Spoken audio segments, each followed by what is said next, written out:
In other news, though, the investigation continues this morning into a suspected hate-motivated arson against a business that's been identified as Jewish-owned.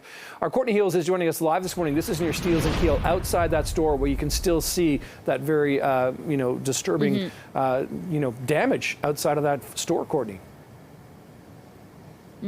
That's right, Nick. And we can also tell you there's security circling really the building, the plaza here along Steeles. We've noticed Toronto Police presence in this area as well. This is still a very active investigation. This morning, police say they will use all of their resources to try and figure out who might be responsible for this suspected hate-motivated arson and graffiti. You mentioned behind me still a bit of a scene. Free Palestine remains on the window of the plaza. There's some yellow police tape in front. You can see the broken window.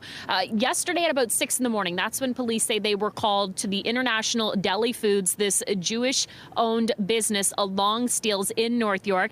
They say when they arrived, there was a fire inside of the deli. They also say they noticed the graffiti outside.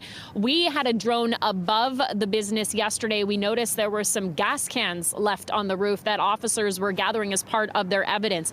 Now, in speaking with the police, they say they believe this is motivated by hate, and they also believe it was committed with bias and prejudice. Here's more on the message from police on this investigation.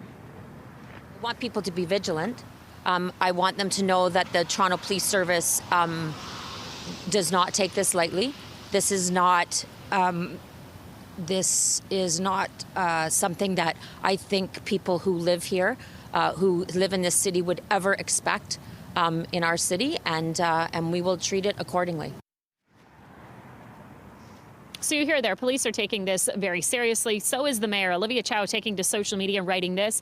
Incidents like this leave people feeling shaken. They diminish our sense of safety and belonging. All residents of Toronto deserve to be safe and feel safe. As mayor, let me be clear, acts of anti-Semitism, hate and violence are not welcome here. My office is in contact with Toronto Police as they investigate this incident. And the deputy mayor, Mike Cole, who talked about this yesterday, Nick, calling this disgusting and targeted because it was perceived as a Jewish-owned business. This morning, I have been in touch with Toronto Police to see if there have been any updates overnight. Nothing yet, but we do know they say they are going to use all of their resources, leave no stone unturned in this. And the message to the public, if anybody knows anything, saw anything, has any video, to go over that. Even outside of the business, I've noticed there are some cameras. So that, of course, is something police will be going over as well to try and identify who might be responsible. Over to you. Serious investigation indeed. Courtney, thanks for teeing that up.